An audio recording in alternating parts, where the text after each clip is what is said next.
Hello student. आज हम लोग इंडियाज नेबर्स भारत के पड़ोसी देश के बारे में चर्चा करेंगे। अभी तक हमने इस चैप्टर में चैप्टर का नाम है इंडिया साइज एंड लोकेशन। तो इंडिया की लोकेशन, साइज और वर्ल्ड लेवल पे क्या इसका रिलेशन रहा, क्या इसका लोकेशन है, उसको देखा। और एंशिएंट टाइम में भी कैसे इसका विश्व के अन्य देशों से जुड़ाव था वो भी हमने चर्चा किया। रामायण, पंचतंत्र, उपनिषद में भी जो उल्लेख मिलते हैं उसके अकॉर्डिंग। अभी हम लोग इंडिया के नेबर कंट्री हैं उनको हम लोग देखेंगे साइड में, पड़ोसी देश। India occupies an important strategic position in south Asia. India Asia के साउथ हिस्से में है, तो साउथ एशिया का पार्ट बोलते हैं। India has 28 states and 7 union territory. India में 28 स्टेट्स एंड 7 यूनियन टेरिटरी की बात हो रही है। हालांकि ये डाटा चेंज हो चुका है, 7 या 9 हो गया, फिर 8 हो गया है, स्टेट 29 हो गए। इसको एक बार और आप चेक करें। India shares it's land boundaries with Pakistan and Afghanistan in the northwest, China, Nepal and Bhutan in north, Myanmar and Bangladesh in east. So our southern neighbors across the sea consist of 2 island countries, namely Sri Lanka and Maldives. इनकी location देख लीजिए। Waste में आपका north west कह सकते हैं Pakistan, Afghanistan, east में China, ये नेपाल, भूटान,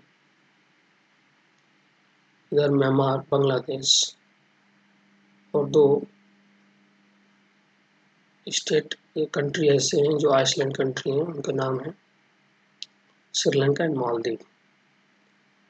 ये श्रीलंका, मालदीव है, इसकी लोकेशन है।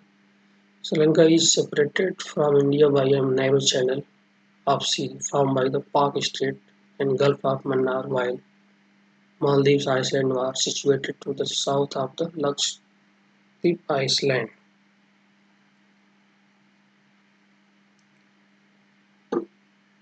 तो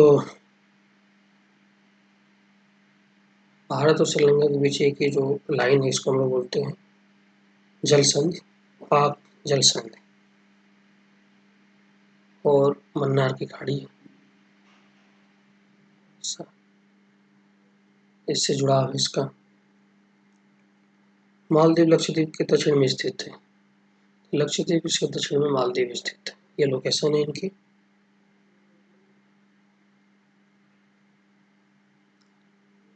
India has had strong geographical and historical links with her neighbors. Look at the physical map of Asia in your atlas and note how India stands apart from the rest of Asia. अपने पड़ोसी देशों के साथ भारत के भौगोलिक और ऐतिहासिक संबंध बहुत अच्छे रहे हैं। अपने एटलस में एशिया के मानचित्र में देखा कि भारत कैसे अलग दिखाई देता है, देख सकते हैं। हम लोग वर्ल्ड मैप इसमें देखे थे, तो वो हम लोग फिजिकली बोले, कल्चरली बोले, हिस्टोरिकल पॉइंट ऑफ व्यू से बोले, इंडिया की लोकेशन और पोजीशन हमेशा इम्पोर्टेंट रही है। इसमें फाइंड आउट करके कुछ क्वेश्चन है जो बहुत ही इम्पोर्टेंट है, इसको आप स्वयं करें। इसको the number of union territory along the western and eastern coast, इसके लिए आपको ये मैप का सहारा लेना पड़ेगा। यहाँ से इसको अच्छी तरह से आप कर सकते हैं। Area wise which is smallest and which is largest state, पता आपको इसमें देखने मिल जाएगा। The state which do not have an international border और लाई ऑन द कोस्ट। ये बताना आपको ऐसे स्टेट जिनका कोई अंतर्राष्ट्रीय सीमा नहीं तथा समुद्र तट को स्पर्श नहीं करते। Classify the states into 4 group of each having common frontier with Pakistan, China, Myanmar and Bangladesh. कौन कौन इनसे जुड़े हुए हैं उस स्टेट के नाम लिखने। एक इसमें आपको दे रहा है जानकारी जो बहुत ज़रूरी है कि बिफोर 1947 से पहले जो इंडिया में स्टेट थे दो तरह के थे, एक प्रिंसली स्टेट्स और एक प्रोविंसेस। जो प्रोविंसेस थे वो ब्रिटिश ऑफिसर्स द्वारा या वायसराय जो अपॉइंट करते थे उनके द्वारा उनका शासन चलता था, और जो रियासतें थी वो जो लोकल रजवाड़े थे शासक वो प्राथमिकता के आधार पर, लेकिन ब्रिटिश के अंडर में काम करते थे। दो तरह के स्टेट हो गए, एक प्रोविंसेस प्रांत और एक रियासत।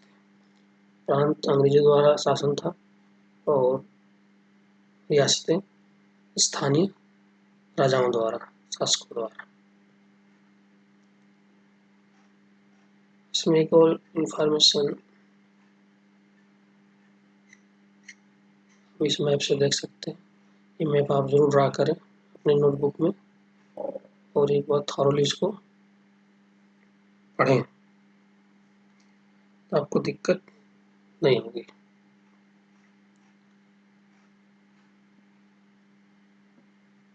एक पोर्टल है भुवन, स्कूल भुवन एक पोर्टल है जो देश के प्राकृतिक संसाधन और पर्यावरण सतत विकास में उनकी भूमिका के बारे में छात्रों के बीच जागरूकता लाने के लिए मानचित्र आधारित शिक्षा प्रदान करता है।